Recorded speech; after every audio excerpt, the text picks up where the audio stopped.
सत श्री अकाल जी। News Asia Punjabi देख रहे हो तुसीं ते मैं हाँ कुलवंत सिंह।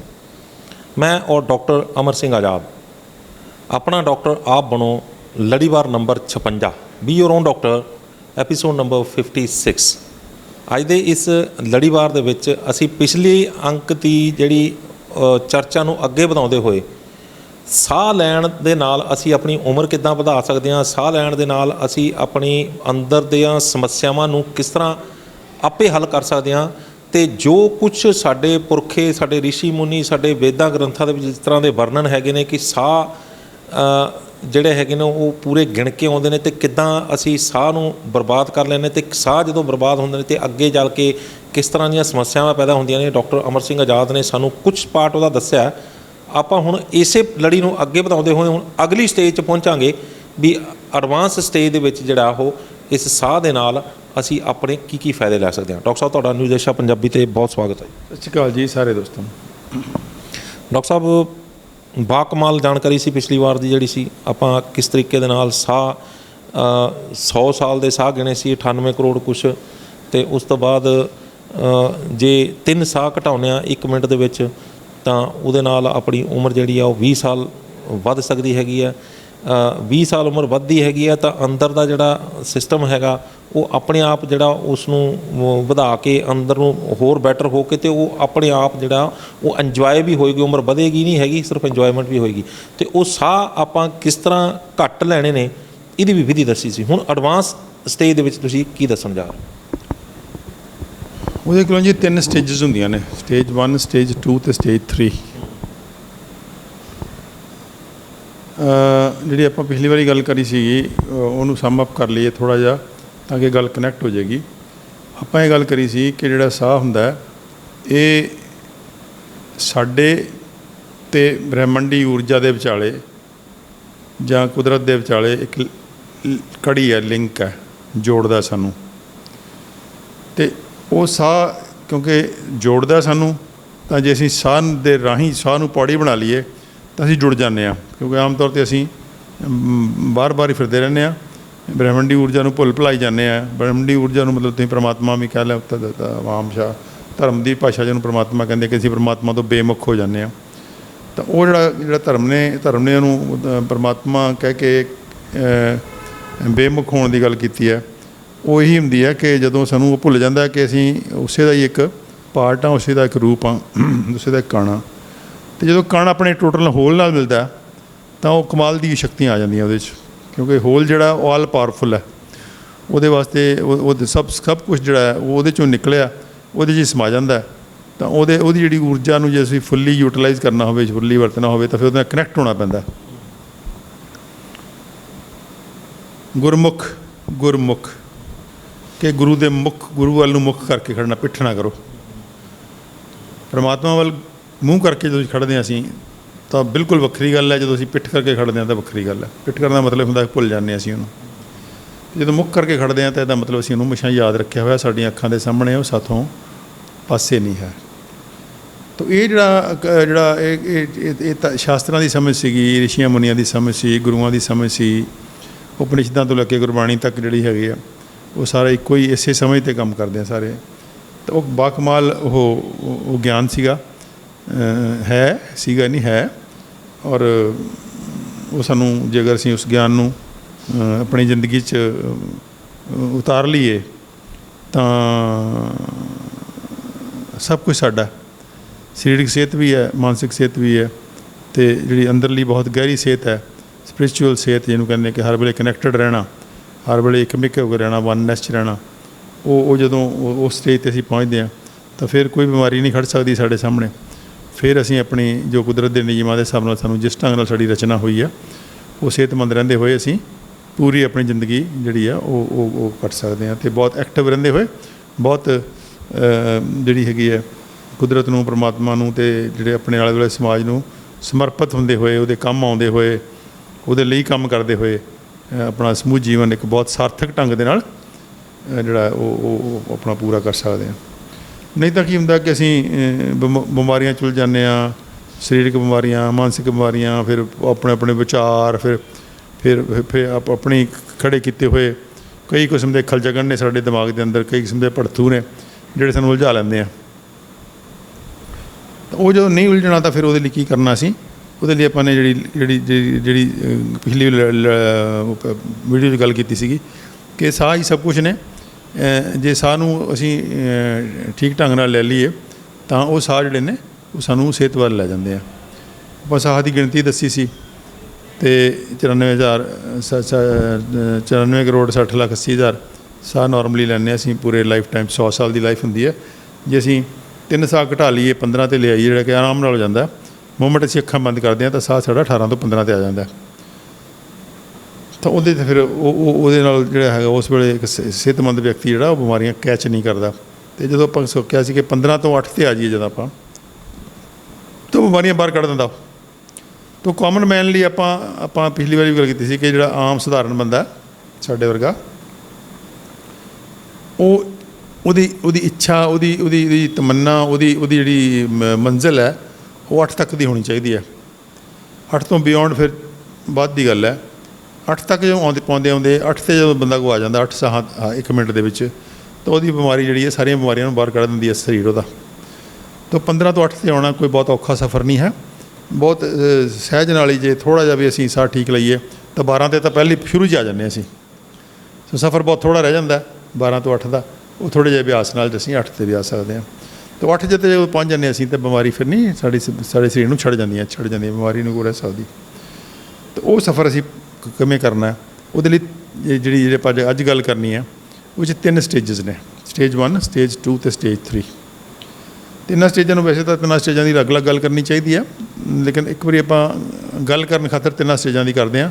ਲੇਕਿਨ ਮੈਂ ਬੇਨਤੀ ਕਰਾਂਗਾ ਦੋਸਤਾਂ ਨੂੰ ਕਿ ਤੁਸੀਂ ਐਟ ਏ ਟਾਈਮ ਇੱਕ ਸਟੇਜ 'ਤੇ ਆਪਣਾ ਧਿਆਨ ਫੋਕਸ ਕਰਨਾ।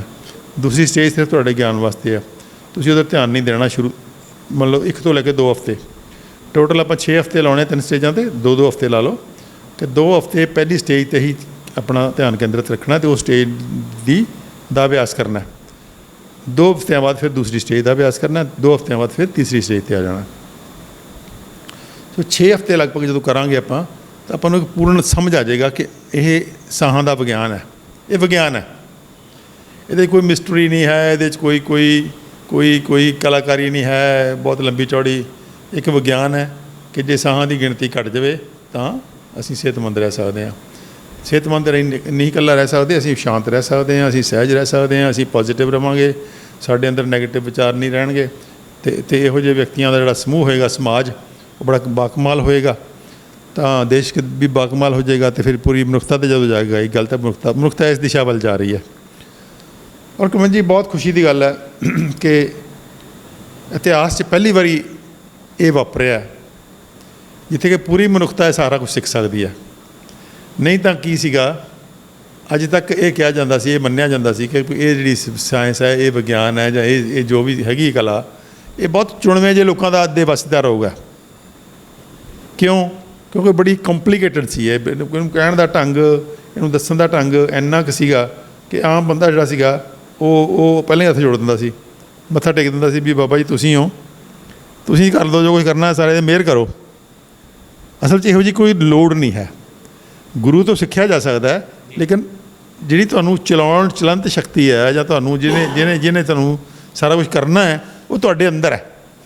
ਇਸ ਕਰਕੇ ਭਿਖਾਰੀ ਵਾਂਗੂ ਕਿਸੇ ਤੋਂ ਮੰਗਣ ਦੀ ਲੋੜ ਨਹੀਂ। ਸਿੱਖਣ ਵਾਸਤੇ, ਸਿਖਾਂਦਰੂ ਵਾਸਤੇ, ਵਿਦਿਆਰਥੀ ਦੇ ਤੌਰ 'ਤੇ ਸਿੱਖਣਾ ਇੱਕ ਹੋਰ ਗੱਲ ਹੈ।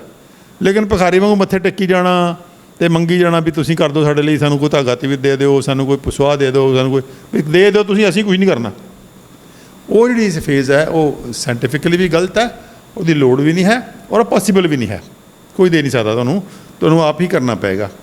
ਇਹ ਉਹ ਰਸਤਾ ਹੈ ਜਿਹਨੂੰ ਕਹਿੰਦੇ ਮਰੇ ਬਿਨਾਂ ਸਵਰਗ ਨਹੀਂ ਮਿਲਦਾ।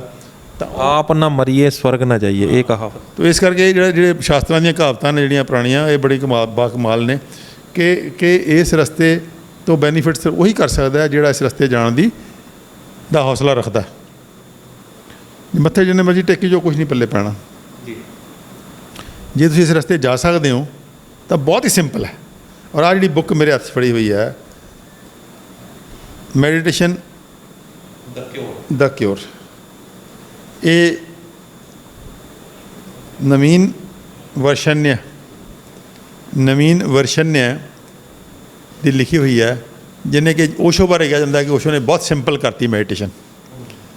ਓਸ਼ੋ ਨੇ ਕੋਈ 112 ਮੈਡੀਟੇਸ਼ਨ ਦੇ ਟੈਕਨੀਕ ਦੱਸੇ, ਉਹਨੇ ਅੱਡ ਬੰਦਿਆਂ ਵਾਸਤੇ ਅਲੱਗ-ਅਲੱਗ ਦੱਸੇ। ਉਹਨੇ ਕਿਹਾ ਬੜਾ ਸਪਸ਼ਟ ਕਿ 112 ਸਾਰਿਆਂ ਨੂੰ ਕਰਨ ਦੀ ਲੋੜ ਨਹੀਂ ਹੈ, 112 ਅਲੱਗ-ਅਲੱਗ ਪਰਸਨੈਲਿਟੀਜ਼ ਵਾਸਤੇ ਹੈ। ਵੀ ਕਿਸੇ ਦੀ ਪਰਸਨੈਲਿਟੀ ਕਿੱਦਾਂ ਦੀ ਹੈ, ਕਿਸੇ ਦੀ ਕਿੱਦਾਂ ਦੀ, ਕਿਸੇ ਦੀ ਕਿੱਦਾਂ ਦੀ ਹੈ। ਜਿੱਦਾਂ ਦੀ ਪਰਸਨੈਲਿਟੀ ਹੋ ਗਈ ਤੁਸੀਂ 1 2 3 4 ਟੈਕਨੀਕ ਸਿੱਖ ਲਓ, ਬਹੁਤ ਨੇ, ਸਾਰੇ ਨਹੀਂ ਕਰਨ ਦੀ ਲੋੜ। ਓਸ਼ੋ ਮੈਂ ਵੀ ਬਹੁਤ ਐਕਸਟੈਂਸਿਵਲੀ ਪੜ੍ਹਿਆ, ਉਹਦੇ ਕੈਂਪ ਵੀ ਅਟੈਂਡ ਕੀਤੇ, ਪ੍ਰਵਚਨ ਵੀ ਬਹੁਤ ਸੁਣੇ, ਕਿਤਾਬਾਂ ਵੀ ਬਹੁਤ ਪੜ੍ਹੀਆਂ। ਲੇਕਿਨ ਮੇਰੀ ਫਿਰ ਵੀ ਇਹੀ ਇੱਛਾ ਰਹੀ ਕਿ ਵੀ ਅਜੇ ਹੋਰ ਸਿੰਪਲ ਹੋਣੀ ਚਾਹੀਦੀ ਹੈ, ਆਮ ਬੰਦੇ ਤੱਕ ਨਹੀਂ ਜਾ ਰਹੀ। ਓਸ਼ੋ ਵੀ ਆਮ ਬੰਦੇ ਤੱਕ ਨਹੀਂ ਪਹੁੰਚ ਸਕਿਆ। ਓਸ਼ੋ ਨੂੰ ਪੜ੍ਹਨ ਵਾਲੇ ਜਿਹੜੇ ਕੁਛ ਕੁ ਬੰਦੇ ਨੇ, ਤੁਹਾਨੂੰ ਸ਼ਾਇਦ ਤੁਹਾਡੀ ਨੌਲੇਜ 'ਚ ਨਾ ਹੋਵੇ, ਓਸ਼ੋ ਨੇ ਪਹਿਲਾਂ ਬਹੁਤ ਵੱਡੇ ਵੱਡੇ ਕੈਂਪ ਲਾਏ ਸ਼ੁਰੂ 'ਚ, ਹਿਊਜ ਪਬਲਿਕ ਕੈਂਪਸ ਲਾਏ ਔਰ ਪਬਲਿਕ ਕੈਂਪਸ ਵਿੱਚ ਮੈਡੀਟੇਸ਼ਨ ਕਰਾਉਣੀ ਸਿਖਾਈ। ਬੜੇ ਕਮਾਲ ਦੇ ਐਕਸਪੀਰੀਐਂਸਿਸ ਹੋਏ ਓਸ਼ੋ ਨੂੰ ਔਰ ਲੋਕਾਂ ਨੂੰ ਵੀ। ਲੇਕਿਨ ਅਲਟੀਮੇਟਲੀ ਓਸ਼ੋ ਨੇ ਪਿਛਲੇ ਕੁਝ ਸਾਲਾਂ 'ਚ ਘੱਟੋ ਘੱਟ 10-15 ਸਾਲ ਆਪਣੀ ਲਾਈਫ ਦੇ, ਫਿਰ ਉਹਨੇ ਕੈਂਪ ਲਾਉਣੇ ਬੰਦ ਕਰਤੇ। ਉਹਨੇ ਚੰਦ ਬੰਦੇ ਫੜੇ, ਸਿਲੈਕਟਡ ਬੰਦੇ ਆਸ਼ਰਮ 'ਚ ਬਿਠਾਏ ਅਤੇ ਉਹਨਾਂ ਨੂੰ ਸਿਖਾਇਆ। ਉਹਦੇ 'ਚ ਬੜਾ ਸਪਸ਼ਟ ਆਰਗੂਮੈਂਟ ਸੀਗਾ ਕਿ ਮੈਂ ਇਹੋ ਜਿਹੇ ਬੰਦੇ ਤਿਆਰ ਕਰਨਾ ਚਾਹੁੰਦਾ ਜਿਹੜੇ ਅੱਗੇ ਗੱਲ ਤੋਰੀ ਰੱਖਣ। ਉਹ ਕਹਿੰਦਾ ਵੀ ਮਾਸਟਰਸ ਵਾਸਤੇ ਦੀ ਗੱਲ ਜਿਹੜੀ ਆ ਉਹ ਸ਼ਾਇਦ ਉਹਦਾ ਐਕਸਪੀਰੀਅੰਸ ਉਹਨਾਂ ਨੂੰ ਬਹੁਤ ਅੱਛਾ ਨਹੀਂ ਰਿਹਾ ਕਿ ਸ਼ਾਇਦ ਸਿੱਧੇ ਇੰਨੇ ਲੋਕ ਉਸ ਲੈਵਲ 'ਤੇ ਜਾ ਕੇ ਸਿੱਖ ਨਹੀਂ ਸਕਦੇ, ਕੁਛ ਹੋਰ ਦਾ ਹੋਰ ਹੀ ਬਣਾ ਦਿੰਦੇ ਆ। ਤਾਂ ਸੋ ਮੇਰੇ ਮਨ 'ਚ ਓਸ਼ੋ ਪੜ੍ਹਨ ਤੋਂ ਬਾਅਦ ਕਈ ਸਾਲਾਂ ਤੋਂ ਇਹ ਤਮੰਨਾ ਚੱਲ ਰਹੀ ਸੀ ਔਰ ਮੈਂ ਉੱਧਰ ਕੋਸ਼ਿਸ਼ ਵੀ ਕਰਦਾ। ਤੁਹਾਨੂੰ ਯਾਦ ਨਾ ਆਪਾਂ ਕਿੰਨੀਆਂ ਵੀਡੀਓਜ਼ ਬਣਾਈਆਂ ਨੇ ਆਪਾਂ ਨੇ, ਕਦੇ ਵਾਹਿਗੁਰੂ ਜਾਪ ਕਿੱਦਾਂ ਕਰਨਾ, ਇਹ ਕਰਨਾ ਉਹ ਕਰਨਾ, ਆਪਾਂ ਵੀਡੀਓ ਵੀ ਬਣਾਉਣ ਦੀ ਕੋਸ਼ਿਸ਼ ਕੀਤੀ, ਉਹਦੀ ਗੱਲ ਵੀ ਕਰਨ ਦੀ ਕੋਸ਼ਿਸ਼ ਕੀਤੀ। ਅਤੇ ਪਰ ਮੇਰੇ ਦਿਮਾਗ 'ਚ ਇੱਕ ਇੱਛਾ ਰਹੀ ਕਿ ਵੀ ਇਹ ਹਾਲੇ ਵੀ ਹੋਰ ਸਿੰਪਲ ਹੋਣੀ ਚਾਹੀਦੀ ਹੈ, ਆਮ ਲੋਕਾਂ ਤੱਕ ਨਹੀਂ ਜਾ ਸਕਦੀ, ਹੋਰ ਸਿੰਪਲ ਹੋਣੀ ਚਾਹੀਦੀ ਹੈ। ਤਾਂ ਇਹ ਬੁੱਕ ਪੜ੍ਹਨ ਤੋਂ ਬਾਅਦ ਮੈਨੂੰ ਐਂ ਲੱਗਿਆ ਕਿ ਜਿਵੇਂ ਮੈਂ ਜਿੱਥੇ ਜਾਣਾ ਸੀ ਉੱਥੇ ਆ ਗਿਆ, ਕਿਉਂਕਿ ਮੈਂ ਆਲਰੇਡੀ ਉੱਥੇ ਕੰਮ ਕਰ ਰਿਹਾ ਸੀਗਾ। ਤਾਂ ਇਹ ਬੁੱਕ ਨੇ ਇੱਕ ਜਿਹਨੂੰ ਕਹਿੰਦਾ ਉੱਤੇ ਮੋਹਰ ਲਾਤੀ ਵੀ ਬਿਲਕੁਲ ਇੱਦਾਂ ਹੀ ਕਰਨਾ ਚਾਹੀਦਾ। ਤਾਂ ਇਹ ਜਿਹੜੀ ਰਾਈਟਰ ਹੈ ਨਵੀਨ ਵਰਸ਼ਨ ਨੇ, ਇਹਨੇ 3 ਸਟੇਜਿਸ 'ਚ ਡਿਵਾਈਡ ਕੀਤਾ। ਇੱਕ ਨੂੰ ਪਹਿਲੀ ਸਟੇਜ ਨੂੰ ਕਹਿੰਦਾ ਸਵਿਮਿੰਗ, ਦੂਸਰੀ ਸਟੇਜ ਨੂੰ ਕਹਿੰਦਾ ਉਹ ਫਿਸ਼ਿੰਗ, ਅਤੇ ਤੀਸਰੀ ਸਟੇਜ ਨੂੰ ਕਹਿੰਦਾ ਹੰਟਿੰਗ। ਮੈਂ ਤਿੰਨ ਸਟੇਜਾਂ ਦੇ ਨਾਂ ਰੱਖਤੇ। ਪਹਿਲੀ ਹੈ ਸਵਿਮਿੰਗ ਟਾਈਪ, ਵੀ ਸਵਿਮ ਕਰਨਾ, ਜਿਸ ਤਰ੍ਹਾਂ ਆਪਾਂ ਸਵਿਮ ਦੇ ਵਿੱਚ ਬਸ ਥੋੜ੍ਹਾ ਹੱਥ ਮਾਰਦੇ ਹਾਂ, ਪੈਰ ਮਾਰਦੇ ਹਾਂ। ਫਿਸ਼ਿੰਗ ਦੇ ਵਿੱਚ ਮੱਛੀ ਫੜ ਕੇ ਰੱਖ ਲੈਂਦੇ ਹਾਂ, ਫਿਰ ਜਾਲ ਲਾ ਦਿੰਦੇ ਹਾਂ, ਫਿਰ ਮੱਛੀ ਫੜ ਕੇ ਰੱਖ ਲੈਂਦੇ ਹਾਂ, ਫਿਰ ਜਾਲ। ਅਤੇ ਹੰਟਿੰਗ ਦੇ ਵਿੱਚ ਅਸੀਂ ਲੱਭਦੇ ਹਾਂ ਸ਼ਿਕਾਰ ਨੂੰ। ਉਹਦੇ ਕੰਪੈਰੀਜ਼ਨ ਲੈ ਕੇ ਉਹਨਾਂ ਨੇ 3 ਸਟੇਜਿਸ 'ਚ ਡਿਵਾਈਡ ਕਰਤਾ ਉਹਨੂੰ, ਸਵਿਮਿੰਗ, ਫਿਸ਼ਿੰਗ ਅਤੇ ਹੰਟਿੰਗ। ਸੋ ਸਟੇਜ 1 ਕੀ ਹੈ? ਸਟੇਜ 1 ਦਾ ਪਹਿਲਾਂ ਜਿਹੜੀ ਆਪਾਂ ਗੱਲ ਕੀਤੀ ਸੀ ਕਿ ਸਾਹਾਂ ਨੂੰ, ਆਉਂਦੇ ਜਾਂਦੇ ਸਾਹਾਂ 'ਤੇ ਧਿਆਨ ਕੇਂਦਰਿਤ ਕਰਨਾ, ਸਾਹਾਂ ਨੂੰ ਦੇਖਣਾ। ਸਟੇਜ 1 ਦੇ 3 ਸਟੈਪਸ ਨੇ। ਸਾਹਾਂ ਨੂੰ ਦੇਖਣਾ ਪਹਿਲਾ ਸਟੈਪ ਹੈ ਉਹਦਾ। ਸਟੇਜ 1 ਦਾ ਸਟੈਪ ਨੰਬਰ 1 ਕੀ ਹੈ? ਅੱਖਾਂ ਬੰਦ ਕਰਕੇ ਲੇਟ ਕੇ ਕਰਨੀ ਹੈ। ਸਟੇਜ 1 ਦੇ 3 ਸਟੈਪ ਜਿਹੜੇ ਨੇ ਲੇਟ ਕੇ ਕਰਨੇ ਆ। ਸ਼ਵ ਆਸਨ 'ਚ, ਸ਼ਵ ਆਸਨ ਕੀ ਹੁੰਦਾ? ਸਿੱਧੇ ਪਿੱਠ ਭਾਰ ਲੇਟਣਾ ਔਰ ਬਾਡੀ ਨੂੰ ਰਿਲੈਕਸ ਕਰ ਦੇਣਾ। ਤੁਹਾਡੀਆਂ ਬਾਹਾਂ ਸਾਈਡ 'ਤੇ ਹੋਣਗੀਆਂ, ਲੱਤਾਂ ਥੋੜ੍ਹੇ ਹਲਕੀਆਂ ਖੁੱਲ੍ਹੀਆਂ ਹੋਣਗੀਆਂ। ਉਹ ਸ਼ਵ ਆਸਨ ਯੋਗਾ ਦਾ ਬੜਾ ਮਸ਼ਹੂਰ ਹੈ ਕਿ ਜਿੱਦਾਂ ਮੁਰਦਾ ਪਿਆ ਹੁੰਦਾ, ਕਿਉਂਕਿ ਜੇ ਬਾਡੀ ਰਿਲੈਕਸ ਕਰ ਦਿੰਦੀ ਹੈ। ਤਾਂ ਉਹ ਜਿਹੜੀਆਂ 3 ਸਟੈਪ ਨੇ ਉਹ ਲੇਟ ਕੇ ਕਰਨੇ ਆ, ਕਿਉਂਕਿ ਬਿਗਨਰ ਹੈ ਤਾਂ ਬਿਗਨਰ ਵਾਸਤੇ ਉਹ ਜਿਹੜੀ ਪ੍ਰਕਿਰਿਆ ਨੇ ਉਹ ਲੇਟ ਕੇ ਬਹੁਤ ਵਧੀਆ ਹੁੰਦੀ ਹੈ। ਤਾਂ ਪਹਿਲੀ ਸਟੇਜ ਹੈ ਕਿ ਸਾਹ ਨੂੰ ਦੇਖਣਾ, ਬਸ ਦੇਖਣਾ। ਉਹ 2 ਮਿੰਟ, 4 ਮਿੰਟ, 5 ਮਿੰਟ, ਜਦੋਂ ਤੁਹਾਨੂੰ ਲੱਗਦਾ ਕਿ ਸਾਹ ਜਿੰਨਾ ਕੁ ਤੁਹਾਡੇ ਕੋਲ ਟਾਈਮ ਹੈ ਉਹਦੇ ਹਿਸਾਬ ਨਾਲ ਥੋੜ੍ਹੀ ਜੱਜਮੈਂਟ ਕਰਕੇ ਕਿ ਤਿੰਨਾਂ ਸਟੇਜਸ ਨੂੰ ਕਰਨਾ ਆਪਾਂ ਨੇ ਇਕੁਅਲ ਟਾਈਮ ਦੇ ਕੇ। ਮੰਨ ਲਓ ਤੁਹਾਡੇ ਕੋਲ 15 ਮਿੰਟ ਹੈ ਤਾਂ 5-5 ਮਿੰਟ ਜਿਹੜੇ ਆਪਾਂ ਨੇ ਲਾਉਣੇ ਨੇ ਉੱਥੇ। ਸਾਹ ਨੂੰ ਦੇਖਣ ਦਾ ਮਤਲਬ ਕਿ ਆਪਾਂ ਪਿਛਲੀ ਵਾਰ ਵੀ ਸ਼ਾਇਦ ਗੱਲ ਕੀਤੀ ਸੀ ਕਿ ਸਾਹ ਜਿਹੜੇ ਨੇ ਜਸਟ ਸਾਹ ਆਉਂਦੇ ਆ ਅਤੇ ਜਾਂਦੇ ਆ, ਅੰਦਰ ਅਤੇ ਬਾਹਰ, ਅੰਦਰ ਅਤੇ ਬਾਹਰ, ਅੰਦਰ ਅਤੇ ਬਾਹਰ। ਸੋ ਉਹਦੇ ਉੱਪਰ ਧਿਆਨ ਫੋਕਸ ਕਰ ਲੈਣਾ ਆਪਣਾ। ਸਾਹ ਦੀਆਂ 2 ਫੇਜ਼ਸ ਨੇ ਮੋਟੀਆਂ, ਬਾਹਰ ਆਉਣਾ ਅਤੇ ਅੰਦਰ ਜਾਣਾ। ਪਰ ਜਦੋਂ ਦੋਨੋਂ ਵਾਰੀ ਵਾਪਸ ਯੂ ਟਰਨ ਹੁੰਦਾ ਤਾਂ ਉਹਦੇ ਵਿਚਾਲੇ ਗੈਪ ਹੁੰਦਾ। ਸੋ ਸਾਹ ਅੰਦਰ ਲੈਣ ਅਤੇ ਬਾਹਰ ਕੱਢਣ ਦੇ ਵਿਚਾਲੇ ਵੀ ਇੱਕ ਹਲਕਾ ਜਿਹਾ ਪੌਜ਼ ਹੈ, ਅਤੇ ਬਾਹਰ ਲੈਣ ਅਤੇ ਅੰਦਰ ਲੈਣ ਦੇ ਵਿਚਾਲੇ ਵੀ ਪੌਜ਼ ਹੈ। ਜਿਹੜਾ ਬਾਹਰ ਲੈਣ ਅਤੇ ਅੰਦਰ ਲੈਣ ਦੇ ਵਿਚਾਲੇ ਪੌਜ਼ ਥੋੜ੍ਹਾ ਜਿਹਾ ਲੰਬਾ, ਕਿਉਂਕਿ ਉਸ ਵੇਲੇ ਬਾਡੀ ਰਿਲੈਕਸ ਹੁੰਦੀ ਹੈ, ਮਸਲ ਰਿਲੈਕਸ ਹੁੰਦੇ ਆ। ਅੰਦਰ ਲੈਣ ਅਤੇ ਬਾਹਰ ਕੱਢਣ 'ਚ ਪੌਜ਼ ਛੋਟਾ ਹੈ, ਕਿਉਂਕਿ ਉਸ ਵੇਲੇ ਮਸਲ ਪੂਰੇ ਜ਼ੋਰ 'ਚ ਹੁੰਦੇ ਆ। तो ये 4 फेजेस ने, लेकिन बिगिनर वास्ते 4 फेजेस ਨੂੰ सोचने की बिल्कुल लोड़ नहीं है। उन्हें सिर्फ वो वास्ते 2 ही ने कि साह अंदर लेना तो बाहर लेना, तो उन्होंने देखना। स्टैप नंबर 2, ਇਹਦਾ स्टैप नंबर 2 की है, ਜਦੋਂ ਤੁਸੀਂ ਇਹ ਸਾਹ ਲੈ ਰਹੇ ਹੋ ਤਾਂ ਸਾਹ ਵੱਲ ਦੇਖ ਰਹੇ ਹੋ, ਸਾਹ ਦੇਖ ਰਹੇ ਹੋ, ਉੱਥੇ ਕੀ ਪ੍ਰੋਬਲਮ ਕੀ ਆਏਗੀ। ਪਹਿਲੀ ਵਾਰ ਜਦੋਂ ਤੁਸੀਂ ਸਾਹ ਦੇਖਣਾ ਸ਼ੁਰੂ ਕਰੋਗੇ ਤਾਂ ਸਮੱਸਿਆ ਆਏਗੀ ਕਿ ਤੁਹਾਡੀ ਬੋਡੀ ਛੜੱਪਾ ਮਾਰ ਕੇ ਥਾਟਸ 'ਤੇ ਲੈ ਜਾਏਗੀ ਤੁਹਾਨੂੰ। ਤੁਸੀਂ ਸਾਹ ਸੁ ਭੁੱਲ ਜਾਓਗੇ, 1 ਮਿੰਟ ਵੀ ਨਹੀਂ, 1 ਮਿੰਟ ਵੀ ਨਹੀਂ ਤੁਹਾਨੂੰ ਦੇਖਣਾ ਦੇਗੀ, ਮਿੰਟ ਵੀ, 1 ਮਿੰਟ ਤਾਂ ਜ਼ਿਆਦਾ ਹੈ, ਉਹ 1 ਅੱਧੇ ਮਿੰਟ ਬਾਅਦ ਤੁਹਾਨੂੰ ਉਹ ਤੁਹਾਡੇ ਮਨ 'ਚ ਕੋਈ ਹੋਰ ਵਿਚਾਰ ਆ ਜਾਏਗਾ, ਸਾਹ ਸੁ ਭੁੱਲ ਜਾਓਗੇ ਤੁਸੀਂ। ਤਾਂ ਇਹ ਹੁਣ ਬੋਡੀ ਦੀ ਬਾਰ ਫਿਰ ਵਾਪਸ ਆ ਜਾਣਾ। ਕੋਈ ਉਸ ਗੱਲ ਨੂੰ ਗੁੱਸਾ ਨਹੀਂ ਕਰਨਾ, ਕੋਈ ਉਸ ਗੱਲ ਦਾ ਗਿਲਾ ਨਹੀਂ ਕਰਨਾ, ਕੋਈ ਉਸ ਗੱਲ 'ਤੇ ਰਿਐਕਟ ਨਹੀਂ ਕਰਨਾ। ਇਹ ਮਾਈਂਡ ਦਾ, ਮਨ ਦਾ ਇਹ ਗੁਣ ਧਰਮ ਹੈ ਬਾਂਦਰ ਵਾਲਾ ਕਿ ਛੱਪਾ ਮਾਰ ਕੇ ਉੱਥੇ, ਛੱਪਾ ਮਾਰ ਕੇ ਉੱਥੇ, ਛੱਪਾ ਮਾਰ ਕੇ ਉੱਥੇ। ਤੁਸੀਂ ਸਾਹ ਵੱਲ ਦੇਖੋਗੇ ਉਹ ਛੱਪਾ ਮਾਰ ਕੇ ਕਿਤੇ ਹੋਰ ਲੈ ਜਾਏਗਾ ਤੁਹਾਨੂੰ। ਤਾਂ ਉਹਨੂੰ ਹੌਲੀ ਹੌਲੀ ਫਿਰ ਵਾਪਸ ਆ ਜਾਣਾ, ਫਿਰ ਵਾਪਸ ਆ ਜਾਣਾ, ਫਿਰ ਵਾਪਸ ਆ ਜਾਣਾ। ਜਦੋਂ ਬਾਰ-ਬਾਰ ਵਾਪਸ ਆਵਾਂਗੇ ਤਾਂ ਫਿਰ ਮਨ ਠਹਿਰਾਅ 'ਚ ਆਉਣਾ ਸ਼ੁਰੂ ਹੋ ਜਾਏਗਾ। ਅਲਟੀਮੇਟਲੀ ਇਹ ਛੜੱਪੇ ਵਾਲਾ ਕੰਮ ਜਿਹੜਾ ਹੌਲੀ ਹੌਲੀ ਹੌਲੀ ਹੌਲੀ ਕੁਛ ਦਿਨਾਂ ਬਾਅਦ ਬੰਦ ਹੋ ਜਾਏਗਾ।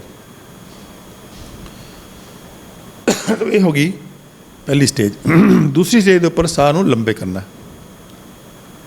हुण साह नॉर्मल नालों थोड़े जे लंबे करने। लंबे करने का मतलब नहीं जोर लाना, बहुत जोर नहीं लाना, लेकिन लंबे करने की कोशिश करनी है, बहुत ज़्यादा जोर लाए बिना नॉर्मल जिहा लंबा करना। लंबा करन किवें हुंदा साह? लंबा उदों साह हुंदा जदों पेट राहीं भी साह लैंदे आ, क्योंकि आम तौर पर सानूं आदत हुंदी कि असीं छाती राहीं साह लैंदे आ। छाती वाला साह 1/3 हिस्से हुंदा, पेट वाला साह 2/3 हुंदा। जिवें कि जे पूरा साह लेना सी तो 2/3 साह पेट 'ਚ भरिया जाऊगा, 1/3 साह छाती 'ਚ भरिया जाऊगा, उन्होंने कहते पूर्ण साह। तो जे असीं पेट वाल ध्यान नहीं दिता, कला छाती का साह ली जा रहे हैं, तो मतलब तुसीं 2/3 साह मिस कर रहे हो। मोमेंट तुसीं लंबा पूरा साह लेना शुरू करो, पूर्ण साह लेना शुरू करो। पूर्ण साह का मतलब पहला तुसीं पेट फैलाओगे, फिर छाती फैलाओगे। पर टमी ब्रीदिंग कहते हैं, टमी ब्रीदिंग के पेट पर ध्यान फोकस करना, छाती वाल ध्यान करने की फोकस करने की लोड़ इस करके नहीं कि छाती नैचुरली फैलती है, उन्हें नाल ही फैल जाना। जो पेट फैलेगा तो छाती भी नाल उहदे मगरे फैलेगी। उहदा पूर्ण साह। पूर्ण साह वैसे जो तुसीं लाओगे तो तुहाडे 12 ते आ जाएगा। पूर्ण साह लैण का मतलब है थोड़ी इमीजिएटली 15 तो 12 ते आ जाओगे तुसीं। तो वो पूर्ण साह लैणे आ, लेकिन पूर्ण साह शुरू की होगा, पूर्ण साह जो असीं लवांगे तो थोड़ी जी थकावट महसूस होएगी, आदत नहीं है तुहानूं। तो जदों ही पूर्ण साह ले ले 1 या 2, फिर नॉर्मल साह ले ले, फिर पूर्ण साह ले ले, फिर नॉर्मल साह ले ले। तो इदां भी कर सकते हैं, लेकिन पूर्ण साह लैण च आराम नाल ले रहे हो तो पूर्ण साह लगातार ले जाने हैं। सो पूर्ण साह लेंदे ये 2-4 दिन 5 दिन च अभ्यास हो जाएगा कि पूर्ण साह लैके ही तुहानूं साह जिहड़ा वो वधिया लगेगा कि तुसीं पूर्ण साह लै रहे हो।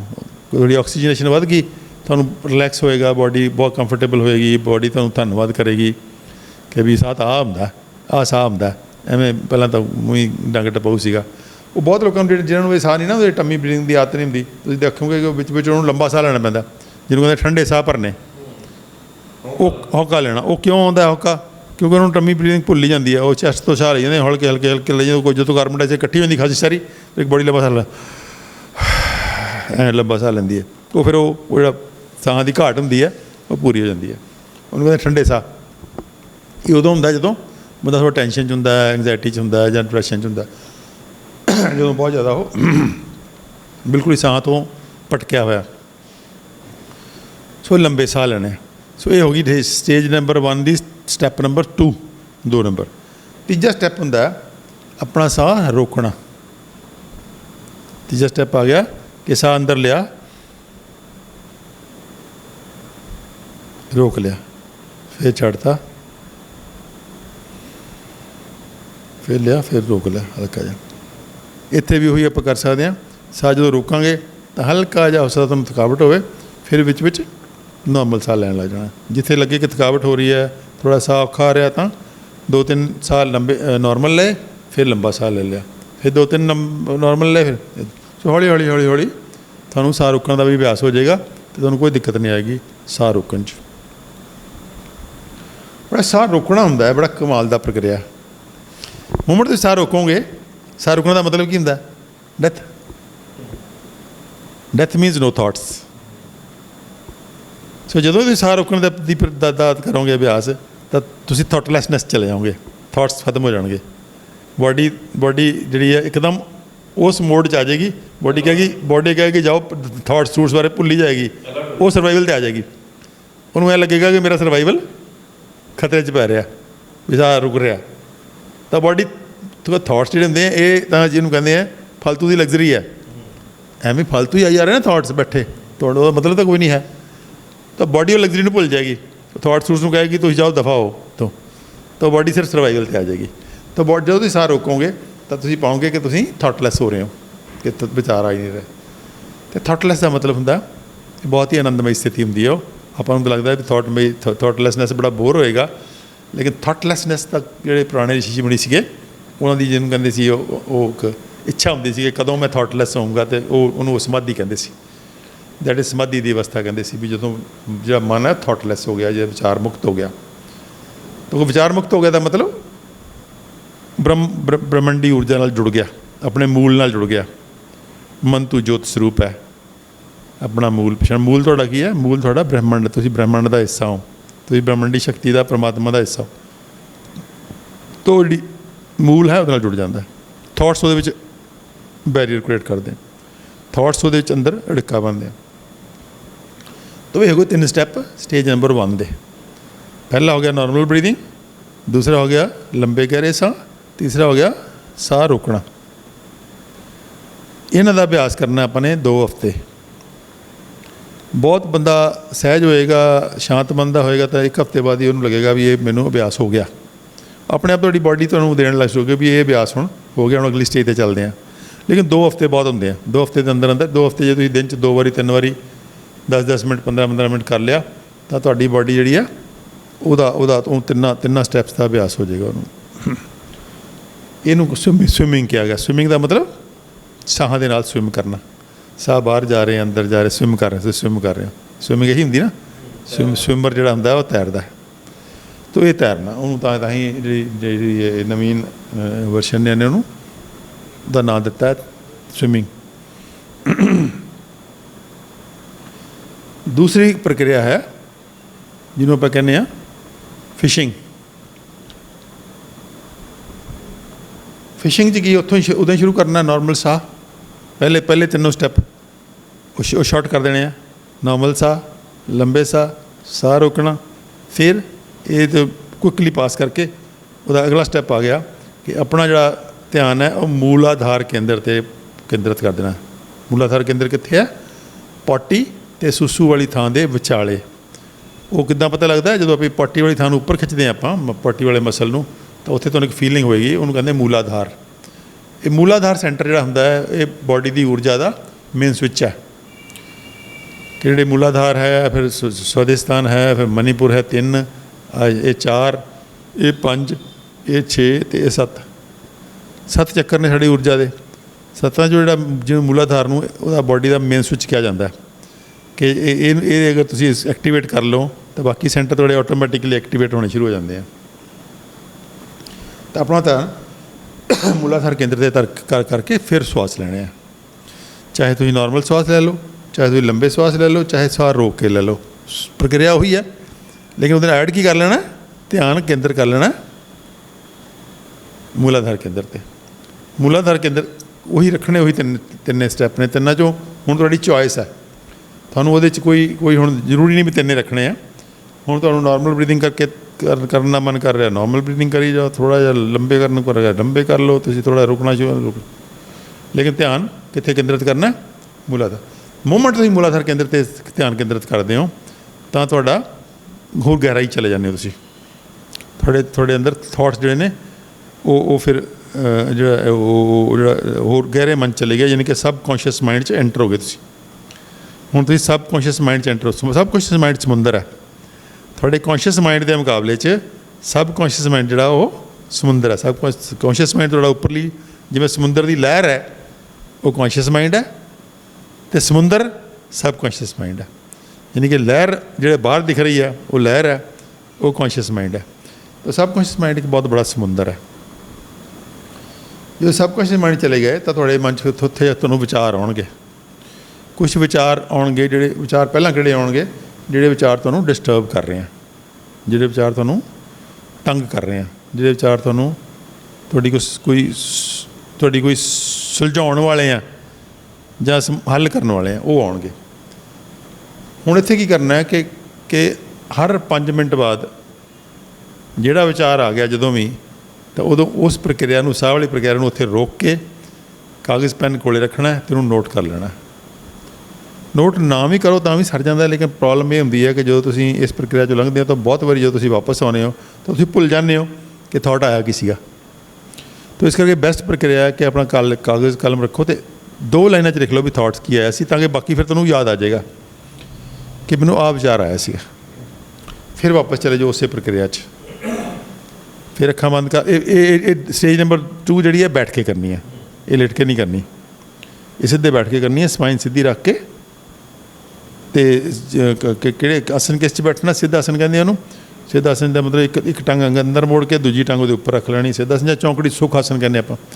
ਆਪਾਂ ਨੂੰ ਸੁੱਖ ਆਸਨ ਪਤਾ, ਸੁੱਖ ਆਸਨ ਕਿਉਂਕਿ ਆਪਣੇ ਸਿੱਖੀ 'ਚ ਬਹੁਤ ਵਰਣਨ ਆਉਂਦਾ ਸੁੱਖ ਆਸਨ ਦਾ, ਚੌਂਕੜੀ ਮਾਰ ਕੇ ਬਹਿਣਾ। ਸਿੱਧਾ ਆਸਨ ਥੋੜ੍ਹਾ ਜਿਹਾ ਡਿਫਰੈਂਟ ਹੁੰਦਾ। ਸਿੱਧਾ ਆਸਨ ਇੱਕ ਲੱਤ ਨੂੰ ਥੱਲੇ ਲਾ ਲੈਣਾ, ਦੂਜੀ ਲੱਤ ਨੂੰ ਉੱਪਰ ਰੱਖ ਲੈਂਦੇ ਹਾਂ। ਜਿਹੜੀ ਚੌਂਕੜੀ ਮਾਰ 'ਚ ਆਪਾਂ ਦੋਨੋਂ ਲੱਤਾਂ ਕ੍ਰੋਸ ਕਰ ਲੈਂਦੇ ਹਾਂ। ਇਹਦੇ 'ਚ ਸਿੱਧਾ ਆਸਨ 'ਚ ਦੋਨੋਂ ਲੱਤਾਂ ਕ੍ਰੋਸ ਨਹੀਂ ਕਰਦੇ, ਇੱਕ ਲੱਤ ਥੱਲੇ ਰੱਖ ਲੈਂਦੇ, ਦੂਜੀ ਉਹਦੇ ਉੱਪਰ ਇੱਥੇ ਆ ਜਾਂਦੀ ਹੈ। ਅਗਲਾ ਹੈ ਪਦਮ ਆਸਨ। ਹਾਂ, ਉਹ ਪਦਮ ਆਸਨ ਦੋਨੋਂ ਲੱਤਾਂ ਵਿੱਚ ਫਸ ਜਾਂਦੀਆਂ, ਇੱਕ ਦੂਜੇ ਵਿੱਚ ਫਸ ਜਾਂਦੀਆਂ। ਸੋ 3 ਆਸਨ ਹੁੰਦੇ ਬੈਠਣ ਦੇ, ਸੁੱਖ ਆਸਨ, ਸਿੱਧਾ ਆਸਨ ਅਤੇ ਪਦਮ ਆਸਨ। ਤੂੰ ਕਿਸੇ ਜਿਹੜੇ ਤੁਸੀਂ ਕੰਫਰਟੇਬਲ ਹੋ ਬੈਠ ਜਾਓ। ਵਜਰ ਆਸਨ ਵੀ, ਵਜਰ ਆਸਨ ਫਿਰ ਲੱਗਦਾ ਉਹ ਡਿਫਰੈਂਟ ਹੋ ਗਿਆ ਨਾ। ਇਸ ਮਕਸਦ ਲਈ ਇਹ 3 ਆਸਨ ਨੇ, ਸੁੱਖ ਆਸਨ, ਸਿੱਧਾ ਆਸਨ ਅਤੇ ਪਦਮ ਆਸਨ। ਸਪੋਜ਼ ਤੁਸੀਂ ਤਿੰਨਾਂ 'ਚੋਂ ਕੋਈ ਵੀ ਨਹੀਂ ਲਾ ਸਕਦੇ, ਕੋਈ ਗੱਲ ਨਹੀਂ, ਤਾਂ ਵੀ ਤੁਸੀਂ ਕੁਰਸੀ 'ਤੇ ਬੈਠੋ, ਸੋਫੇ 'ਤੇ ਬੈਠੋ। ਘਬਰਾਉਣ ਇਹ ਗੱਲ ਦੀ ਕੋਈ ਆਪਣੇ ਮਨ 'ਚ ਰੱਖਣ ਦੀ ਲੋੜ ਨਹੀਂ ਵੀ ਮੈਂ 3 ਆਸਨਾਂ 'ਚ ਨਹੀਂ ਬੈਠ ਸਕਦਾ। ਬਹੁਤ ਸਾਰੇ ਲੋਕ ਨੇ ਅੱਜ ਦੇ ਯੁੱਗ 'ਚ ਜਿਹੜੇ ਇਹ 3 ਆਸਨਾਂ 'ਚ ਨਹੀਂ ਬੈਠ ਸਕਦੇ, ਬਹੁਤ ਲੰਬਾ ਬੜਾ ਲਾ। ਤੁਸੀਂ ਕੋਈ ਨਾ ਆਰਾਮ ਨਾਲ ਕੁਰਸੀ 'ਤੇ ਬੈਠੋ ਜਾਂ ਸੋਫੇ 'ਤੇ ਬੈਠੋ। ਸੋਫਾ ਬਹੁਤ ਨਰਮ ਨਹੀਂ ਹੋਣਾ ਚਾਹੀਦਾ, ਥੋੜ੍ਹਾ ਜਿਹਾ ਫਰਮ ਹੋਵੇ ਤਾਂ ਵਧੀਆ ਗੱਲ ਹੈ। ਬਹੁਤ ਨਰਮ ਜਿਹੜਾ ਫਿਰ ਉਹ ਤੁਹਾਨੂੰ ਥੱਲੇ ਸਪੋਰਟ ਹੀ ਨਹੀਂ ਕਰਦਾ। ਸਪਾਈਨ ਸਿੱਧੀ ਰੱਖਣੀ, ਅੱਖਾਂ ਬੰਦ ਰੱਖਣੀਆਂ।